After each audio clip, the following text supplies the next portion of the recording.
প্রিয় বন্ধুরা, পর্নো হলো চোখের জিনা। এটা অনলাইনে ভরপুর। আমাদের দেশে বর্তমান একটু কম, পূর্বে খুবই বেশি ছিল। তো আমরা এই জগৎটিকে সম্পূর্ণই পরিত্যাগ করব। এই জগৎটিতে যারা প্রবেশ করেছে বা করে, তাদের ইমানের মজবুতি থাকে না, ইমানের আলো অন্তর থেকে সরে যায়। তাই আমাদের উচিত হবে এই পর্নো জগৎ থেকে আমাদেরকে, অশ্লীল জগৎ থেকে, খারাপ জগৎ থেকে আমাদেরকে ফিরে ভালো জগতে, ভালো কাজে মনোনিবেশ করা। এই সময়টিকে আমরা অন্যায় কাজে ব্যবহার না করে আল্লাহর সন্তুষ্টির জন্য কিছু সময় হলো কোরআন তেলাওয়াত করব, জিকির আজকার করব, অন্যান্য ইবাদত বন্দেগীতে মশগুল থাকব। ব্যবসা বাণিজ্যের মধ্যেও আমরা আল্লাহর ইবাদত করতে পারি। যারা হালাল ব্যবসা করেন তাদেরকে হালাল ব্যবসায় এখানেও নেক লেখা হয়।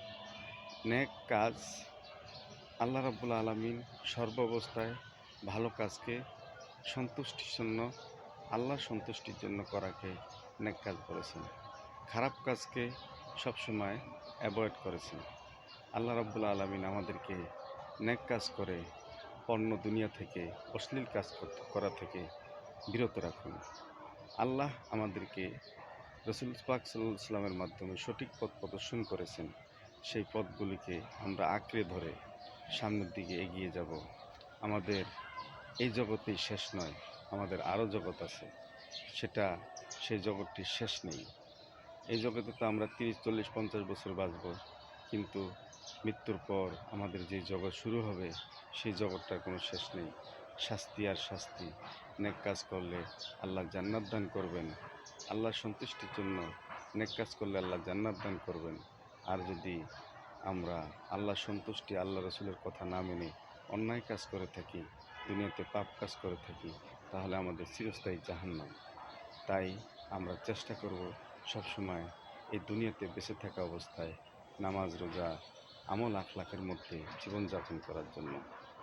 আমল আখলাক এমন এক সম্পদ, যে সম্পদ আমি দুনিয়াতে বেঁচে থাকা অবস্থায় বুঝি না, কিন্তু যখন রুহুটা চলে যাবে তখনই অনুভব করব এই কাজটা কি ছিল, এই কাজগুলি কি ছিল। আফসোস হবে তখন যদি আমরা এই কাজগুলি শুনতাম আলেমের মুখে, রসুলের মুখে, কিতাব কোরআন পড়ে আমল করতাম, তাহলে আজ কতই না ভালো হতো। আমি জাহান্নামের আগুন, বিভিন্ন আযাব গজব থেকে আল্লাহর কাছ থেকে রক্ষা পেতাম। আল্লাহ আমাকে হেফাজত করতেন।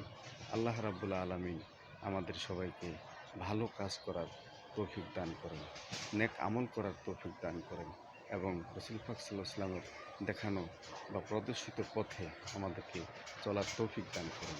সবাই বলুন আমিন। আমার ভিডিওটি যদি আপনাদের ভালো লাগে তো শেয়ার করে দেবেন। আসসালামু আলাইকুম।